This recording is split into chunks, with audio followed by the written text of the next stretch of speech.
में ही है, लेकिन आज हम राज बनाने की स्थिति में नहीं है। ऐसा बाकी सेक्टर के बारे में भी लिखो ना। तो मैंने उनको उत्तर कुछ नहीं दिया, लेकिन मन में सोचा मैं वो लिखेंगे बाद में, पहले ये पूरा कर दो। और जब चुनाव हो गए थे लोकसभा के, रिजल्ट नहीं आया था, लेकिन ये क्लियर हो गया था कि बीजेपी आ रही है। उस समय एक कार्यक्रम था महाराष्ट्र में किसानों का, उसमें सारे पत्रकार थे। तो जो उन्होंने मेरा स्टेटमेंट छापा, मैंने वहां बोला बीजेपी राज में आ रही है, लेकिन मुझे संदेह है कि वे न्यूनतम समर्थन मूल्य की गारंटी का कानून बनाएंगे। तो वो चौक है सब। उनका क्या कह रहे हो आप तो बीजेपी के सीनियर लीडर हो राजस्थान के, और वहां तो वसुंधरा जी के बाद आपका ही नंबर है, इतने सीनियर लीडर होकर ऐसी बात कह रहे हो आप। हाँ, मैं बिल्कुल ये भी जिम्मेदारी के साथ कह रहा हूं कि बीजेपी राज में आ जाएगी तो भी मुझे संदेह है कि वो न्यूनतम समर्थन मूल्य की खरीद की गारंटी का कानून बनाएगी। और जो ड्राफ्ट मैंने उनको दे दिया था, तो उसमें राजनाथ सिंह जी ने एक बात कही। उनका रामपाल जी, हम 3-4 हमारी मीटिंग उनसे लगभग 1.5 2 घंटे हम बैठते थे। जो लास्ट मीटिंग थी हमारे रामनाथ सिंह जी का हमारी, तो उनका रामपाल जी आप समझ नहीं रहे, ये जो ड्राफ्ट आपने तैयार किया है ना, ये व्यवस्था परिवर्तन का ड्राफ्ट है, इसलिए इसको कोई लागू करेगा बहुत मुश्किल है। तो मैंने कहा आप तो किसानों का लीडर कहते हो अपना आपको, राजनाथ सिंह जी, कि भाई बीजेपी में आप लीडर हो सबसे बड़े, और आपने एक चैप्टर तो उन्होंने ही कहा, वो लिखा मैंने पूरा, तो उन्होंने कहा ना कि रामपाल ये मैं लिखूंगा, क्यों मैं कृषि मंत्री था तब मैं बिल लाया था, आप लिखो, सुनिश्चित है प्राकृतिक आपदा में सहायता कैसे दी जाए किसान को, उनका हाथ का लिखा हुआ, वो मेरे पास है, उनका हाथ का लिखा हुआ मेरे पास आज भी रिकॉर्ड में, और वही मैंने कानून में लिखा। लेकिन जैसे राज आया उन्होंने यू टर्न लिया और मैंने बीजेपी छोड़ी। और फिर मैंने वकील साहब, जो अभी चल रही है आम आदमी पार्टी, उन्होंने कहा हमारे साथ आओ, हम ये काम करेंगे। मैंने कहा आप दिल्ली विधानसभा में कानून ले ना, आपके साथ आ जाएंगे। तो मुझे किसी से न कोई परहेज है न लगाव, मैं तो राजनीति में किसानों का राजदूत हूं। तो जो किसानों का काम करेगा उसके साथ, नहीं किसानों का काम करो उसके साथ नहीं हम करेंगे। तो सारे बातचीत हो गई। 5वीं 6ठी जब मीटिंग हुई हमारी केजरीवाल के साथ, 5वीं या 6ठी ठीक से ध्यान नहीं, तो बोले रामपाल जी आप दिल्ली विधानसभा में कानून लाने की बात कर रहे हो, दिल्ली में तो किसान है ही नहीं। तो मैंने कहा जी आपको दिल्ली की पार्टी रहना है कि देश की पार्टी बनना है, तय करो।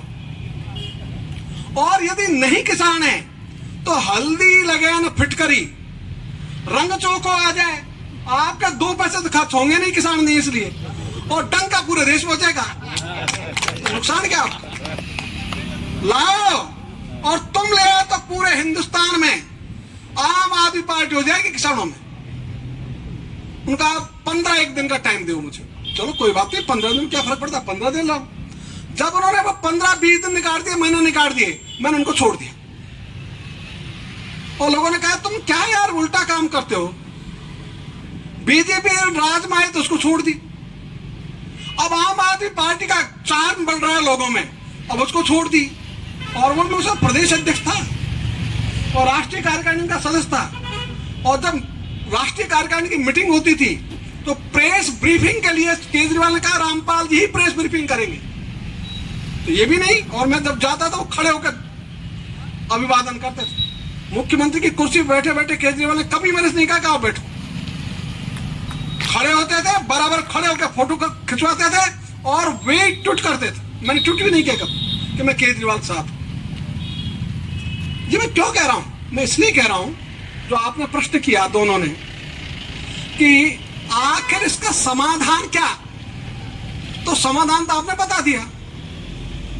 और आप सब होशियार लोग हो, पढ़े लिखे लोग हो, चिंतक आदमी हो, तो आपने कहा समाधान तो राज ही है।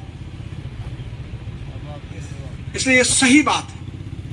बिना राज के कानून नहीं बनते।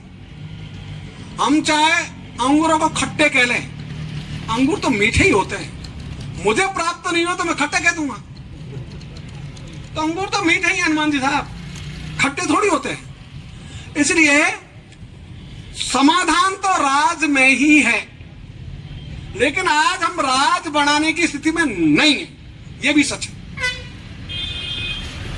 इसलिए हम ये सोचे हम राज बना नहीं बना सकते, हम स्थिति में नहीं है।